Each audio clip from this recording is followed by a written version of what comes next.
Hey everybody, thank you so much for tuning into my channel today.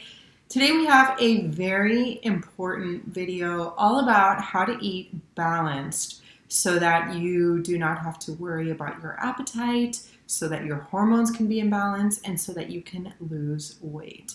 When we hear of people recommending what to eat, it's all over the place, especially like for me in the past. Don't I kind of look like a bat with this shirt on? For me in the past, as I was an intuitive eater, I just kind of grazed all day long. So what's the typical model? Just eat when you're hungry, right? And stop when you're full. And that in and of itself can turn into another diet, which is a whole other topic. But let's say you wake up in the morning, you eat a little bit, you're hungry, then you feel full, and then you get hungry, half an hour later, and then you begin to eat again. And that creates a cycle, pretty much an all-day occurrence that you are just pretty much eating all day long. Maybe not eating a lot, you are eating small portions, small amounts, but that is not optimal for the body for a couple of reasons. The first reason is that the body really needs time to digest. Every time that we eat food, the body requires obviously the mechanisms to assimilate that food so we can actually use it for our muscles and our organs and things like that. But it really does need time to rest the digestive system. Every time you eat something, the body is going to require energy to digest it, to assimilate it, and things like that. So it's really important to give your gut a break, which is why it's better to eat maybe 3 or 4 times per day, but not like 10 times per day, for example. Another thing is that every time that we eat, we need to make sure that our blood sugar is balanced, not only every time we eat, but all throughout the day. So imagine the typical standard American diet that is comprised of mainly carbohydrates. So what is it usually? Like an orange juice in the morning with some cereal and maybe a fruit and skim milk. That is a blood sugar nightmare. It's pretty much pure sugar. There's no fat in that meal. There's hardly any protein in that meal, which are 2 of the macronutrients that slow the assimilation of sugar so it doesn't hit the bloodstream immediately. So that's why it's really important for so many reasons to eat in a balanced way. This is what I tell my clients. This is what I do myself. And it really helps me to stay stable all day long. Some of the things that can get kind of confusing for the body, and I know for many people as well, let's say if you begin your intuitive eating journey, is that like your hunger is kind of all over the place. You never really feel satiated. And that has to do with blood sugar management as well, because the blood sugar is not being managed properly. Instead of blood sugar going like this all day long, it's really important that it stays even and stable, because that's going to even out your hormones. It's going to make sure that your body is balanced for weight loss. If the body is not balanced overall, it is very difficult for the body to release weight, because that up and down roller coaster of the blood sugar really can mess up our hormones, and it can also keep the body in a stressed out state. And if the body is stressed out, it will not release that weight. We always need to remember that the body is extremely smart. It is so wise. It's way smarter than the rules that we try to put on it, from our own minds or our goals. The body will do everything that it can in order to go back to equilibrium, in order to be balanced. So how can we eat so that we minimize our appetite throughout the day, which again, if you are a grazer, you're probably starving all day long. I know that for me, I was also eating a lot of carbohydrates without any fat, like I said at the beginning. So that also set me up for a lot of hunger. And I just don't want to feel that all throughout the day. It is uncomfortable to be hungry all day. That means that your mind has to be thinking about food as well. The goal should be that we should, when we eat, be super happy and satiated and really love what we're eating. But then like after we're done eating, we can go and live our lives and do what we need to do without having to think about food. I really believe that a lot of the obsession that happens with food, you know what I'm talking about, when you just think about it all day long, that you never really feel satisfied. It's like you always want that next thing. That is something that happens to so many people, and I really believe that it's because they are mismanaging the way that they eat, and it's just the body's natural response then to be hungry because we are not feeding it in a proper way. And I personally would rather use that energy that I am spending thinking about food, for example, because I haven't fed myself properly or in a balanced way, for other parts of my life.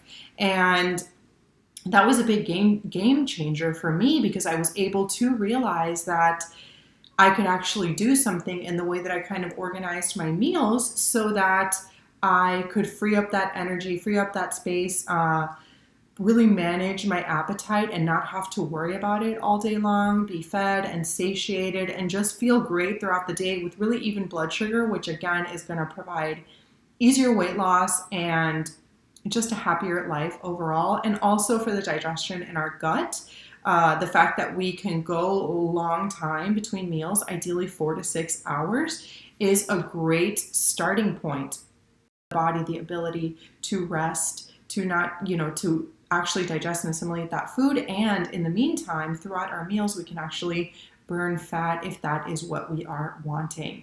So how do we actually do this, and why do we actually do it? So there are 3 macronutrients when it comes to food, and 4 macronutrients and 2 micronutrients. The 4 macronutrients are water, which we should be having half of our body weight in ounces per day. That is the general recommendation. So water, that's just a given. Then we have protein, carbohydrates, and fat. And then we have the micronutrients, which are vitamins and minerals. And these are ideally found in foods. If you are choosing whole, real foods, it's really easy to get those micronutrients. Greens, vegetables, things like that. It's really important. And I really think that we can get all of our micronutrients from our food. That is the ideal situation. So every time that we eat, we should make sure that we are getting all 3 of the food macronutrients every single time. So protein, carbohydrates, and fat. Protein keeps you satiated. It literally builds the body. Animal protein specifically contains all the amino acids that we need in order to build muscle. So we can really only build muscle with animal proteins because, again, they contain the complete profile of amino acids that we need for the body to create muscle and to build that protein matter in our bodies. The only plant-based source of complete protein is quinoa, which is a starch as well. But you will get protein from some plant sources, but again, it's really important to get the animal protein at every meal if you can. You could even use a protein powder, things like fish, chicken, poultry, meat, seafood, shellfish, things like that. You want to have the protein at every meal, and the protein is the macronutrient that has the least effect on our blood sugar. So it really is going to promote that even blood sugar, and it also keeps you satiated for a really long time. The reason that we need fat is because fat makes our cells and our hormones, our lining, it lubricates our joints, it gives us energy, but it also prolongs the assimilation of other foods. So every time we add fat to a meal, it takes longer for that thing to digest. And what is that going to mean? That we're going to stay fuller longer. We don't have to worry about food all the time. And especially for women, it is imperative that we get enough fat during the day. And because some of our most important hormones are made up of fats and fatty acids and essential fatty acids. So that's why it's really important to get fat every single time we eat for the most part. Then we have carbohydrates, which are nature's fuel. There's a lot of talk about the ketogenic diet right now, and I know that's something that works for some people, but not for everybody. So it's important to have carbohydrates at every single meal. Fruits and vegetables are all carbohydrates, starches, things like that. Those are going to, again, give you a lot of energy. And it's important that we eat carbohydrates in conjunction with either protein or fat so that they can slow down the assimilation. We don't get that blood sugar rise and crash, which is also going to give a hormonal response to the body. Every time our blood sugar rises, insulin is released from the pancreas to bring it back down.